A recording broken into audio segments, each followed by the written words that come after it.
Kemudian dulu ada seseorang yang mendatangi salah seorang wali Allah, tabibul qalb, tabib hati, dokter yang ngobatin penyakit hati. Kita itu kalau sakit fisik kan pergi ke dokter. Kita sakit jantung kan tidak pergi ke dokter kulit, perginya ke dokter jantung. Ngapain kita sakit jantung pergi ke dokter kulit? Dan kita kalau sakit kan kita pasti pergi ke dokter, berupaya supaya sembuh.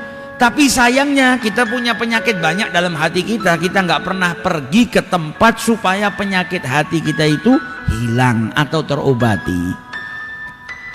Rumah sakitnya hati itu masjid, rumah sakitnya hati itu majelis ilmu, majelis zikir. Kalau dokter fisik kita bisa dapetin di klinik, di rumah sakit. Kalau dokter hati mereka para orang-orang yang soleh, para ulama-ulama, ini mereka yang menjadi tabibul qalb. Mereka adalah dokter-dokter yang akan yursiduna, mengarahkan kita untuk bagaimana caranya menghilangkan penyakit-penyakit yang ada dalam hati kita. Nah, ini orang datang kepada salah seorang tabibul qalb, salah seorang wali daripada walinya Allah Subhanahu wa ta'ala. Kemudian dia berkata kepada wali tersebut yang namanya Ibrahim ibnu Adham. Dia berkata, ya Aba Ishaq, inni rajulun musrifun ala nafsi. Aku ini orang yang kelewat batas, banyak berbuat dosa. Tolong ajarkan aku atau beri aku nasihat supaya aku ini terjauhkan daripada perbuatan maksiat. Saya ini nggak bisa nahan, sering banget berbuat maksiat. Tolong kasih saya kiat-kiat atau kasih saya nasihat yang itu menghalangi saya dari saya berbuat maksiat. Apa kata Imam Hasan kata Ibrahim ibnu Adham, baik, aku akan berikan engkau 5 hal. Kalau 5 hal ini kau lakukan, maka engkau akan menjadi orang yang tidak bermaksiat kepada Allah Subhanahu wa ta'ala. Maka orang tersebut berkata, hata ya Aba Ishaq, berikan kepadaku. Apa itu 5 nasihat yang akan kau berikan kepada saya? Maka dijawab oleh Ibrahim ibn Adham, yang pertama, fa idza aradta an ta'sillahi azza wajal, kalau engkau hendak bermaksiat kepada Allah, mau melakukan perbuatan dosa, fala ta'kul min rizqihi, maka jangan sekali-kali kau makan dari rezekinya Allah. Kalau kau bisa maksiat, tidak apa-apa. Kau mau maksiat kan? Bermaksiat gak apa-apa, tapi dengan syarat jangan makan rezeki dari Allah Subhanahu wa ta'ala.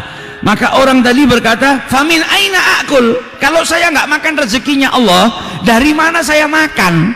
Kerjanya saya itu kan cuma sebab datangnya rezeki, tapi rezeki itu datangnya dari Allah Subhanahu wa ta'ala. Kalau saya nggak boleh makan dari rezekinya Allah, terus saya makan dari mana? Maka dijawab oleh Ibrahim ibnu Adham, ya hadza, wahai saudaraku, afa yuhsinu an ta'kula rizqillah wa ta'sih. Apakah benar perbuatan seseorang yang bermaksiat kepada Allah dan dia makan rezekinya? Engkau makan rezeki dari Allah tapi engkau bermaksiat kepada Allah. Kita punya pegawai, pegawai itu makan dari gaji yang kita berikan, tapi pegawai kita malah berbuat buruk kepada kita, malah merugikan kita, malah ngelawan kita. Kita bikin aturan nggak boleh gini, nggak boleh gini, nggak boleh gini, semuanya dikerjakan. Kita punya perintah harus gini, harus gini, harus gini, sama dia semuanya malah nggak ada yang dikerjakan. Kira-kira kita punya pegawai seperti itu, kita apakan? Kita pecat. Maka kata Ibrahim ibn Adham, apakah benar ada seseorang yang makan rezekinya Allah, dia dikasih rezeki, makan dari rezekinya Allah, malah bermaksiat kepada Allah Subhanahu wa ta'ala? Maka kata orang itu tadi, wah ini berat, ini yang nomor 1 berat, kasih saya solusi yang nomor 2, nasihat yang nomor 2 aja, yang nomor 1 saya nggak bisa. Maka kata Ibrahim ibn Adham, ya hadza, idza aradta an ta'si, kalau engkau mau berbuat maksiat kepada Allah Subhanahu wa ta'ala, fala taskun fi ardihi, boleh, kau boleh berbuat maksiat, tapi dengan syarat jangan tinggal di buminya Allah. Maka orang ini jawab, wah ini yang kedua lebih berat. Saya nggak boleh tinggal di buminya Allah, dari ujung bumi sampai ujung bumi dan di tengah-tengahnya semuanya milik Allah. Min masyarik ilal magharib, tidak ada tempat kecuali itu tempatnya Allah. Kalau saya nggak boleh tinggal di buminya Allah, mau tinggal di mana? Apa kata Ibrahim ibn Adham? Masa kau sudah tinggal di buminya Allah, makan dari rezekinya Allah, kemudian kau mau bermaksiat kepada Allah Ta'ala? Bayangkan ada orang yang kerja sama kita, kita kasih tempat tinggal, kita kasih makan, malah khianat sama kita, nusuk kita dari belakang. Apakah pantas orang yang dikasih tempat tinggal sama Allah kemudian dia berbuat kerusakan? Maksiat itu kan kerusakan. Orang yang berbuat maksiat itu berarti berbuat kerusakan di buminya Allah. Jadi kalau kita sedang bermaksiat kepada Allah, itu ibaratnya kita bertamu ke rumahnya orang, sama orang tadi disuguhin, dikasih makan. Habis kita makan, kita ambil palu, temboknya kita hancurkan, lampunya kita balang sampai pecah, kemudian atap rumahnya kita hancurkan. Nah ini kan tidak benar tamu seperti ini. Masuk rumahnya orang, dibaiki, dikasih makan, malah rumahnya orang tadi dihancurkan. Kita tinggal di buminya Allah, dikasih rezeki, dikasih makan, kita malah buat kerusakan di dunia. Dengan apa? Bermaksiat kepada Allah Ta'ala. Maka tadi wah ini yang nomor 2 ini berat juga. Kasih saya yang nomor 3. Kata Ibrahim bin Adham, idza aradta an ta'si, kalau engkau hendak bermaksiat kepada Allah, wa anta ta'kulu rizqihi wa taskun fi ardhihi, dan kau tinggal di buminya Allah Subhanahu wa taala, enggak apa-apa wis. Sekarang kau mau maksiat dan kau enggak bisa makan kecuali dari rezekinya Allah, enggak bisa tinggal kecuali di buminya Allah, enggak apa-apa. Tapi dengan syarat, ketika engkau mau bermaksiat, carilah tempat yang tidak dilihat oleh Allah. Sembunyilah di tempat yang Allah enggak tahu, enggak ngelihat. Lah bagaimana mungkin Allah enggak tahu dan enggak lihat? Wong sesuatu yang ada di dalam hati saja Allah tahu. Ya nggak ada tempat yang tidak bisa dilihat oleh Allah Subhanahu wa taala. Maka Ibrahim menjawab, terus bagaimana? Apakah pantas seseorang tinggal di buminya Allah, makan dari rezekinya Allah Subhanahu wa taala, dan ketika bermaksiat Allah ngelihat dia bermaksiat? Jadi seakan-akan kita tinggal di rumahnya orang, dapat gaji dari dia, ketika kita melanggar dia ngelihat.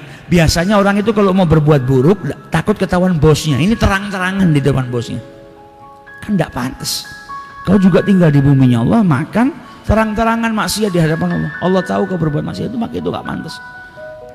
Berikan aku nasihat yang keempat. Maka kata Ibrahim bin Adham, idza ja'akal malakal maut. Oke, kalau 1, 2, 3 kau nggak bisa, yang keempat.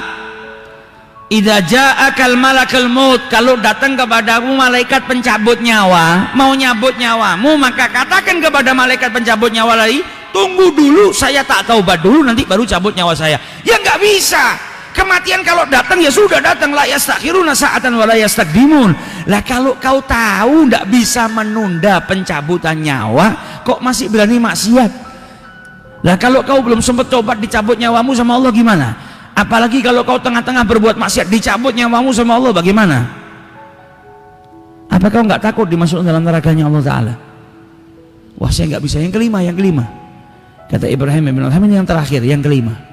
Nanti kalau kau mati, oke ini semua tidak bisa kau lakukan, kau masih tetap maksiat. Kalau kau mati, nanti kau ditentukan untuk menghuni nerakanya Allah, digandeng sama malaikat, diantarkan ke neraka, larilah dari gandengannya masuk ke surga. Jadi jangan mau digandeng menuju ke nerakanya Allah Ta'ala, belok lari masuk ke surganya Allah. Ya nggak bisa. Bagaimana caranya saya lari dari malaikat? Nah, kalau sudah tahu kau tidak bisa, masa kau rela dirimu nanti digandeng untuk menuju ke nerakanya Allah? Maka bertaubatlah, jangan lakukan perbuatan dosa. Sampai akhirnya lelaki tersebut berkata, hasbi fa inni astaghfirullahal azim wa atubu ilaih. Nah ini juga tips buat nyadarkan kita, kalau kita mau berbuat maksiat pikirkan, wah beb saya sudah mikirkan itu ternyata nggak berhasil, nggak ngaruh, nggak ngefek, saya tetap bermaksiat. Berarti itu tandanya hati kita kotor. Berarti hati kita sudah penuh dengan kekotoran yang sampai mikirkan gini pun masih nggak takut. Maka harus cepat-cepat diobati, pergi ke tempat-tempat yang memberikan obat bagi hati-hati yang sakit, dan datangi orang-orang yang bisa mengarahkan kita untuk mendapatkan penawar daripada penyakit hati kita. Semoga kita jadikan oleh Allah Subhanahu wa taala hamba-hamba yang senantiasa bertaubat kepada Allah Subhanahu wa taala. Setiap taubat kita diterima oleh Allah, diampuni dosa-dosa kita oleh Allah Subhanahu wa taala. Amin ya rabbal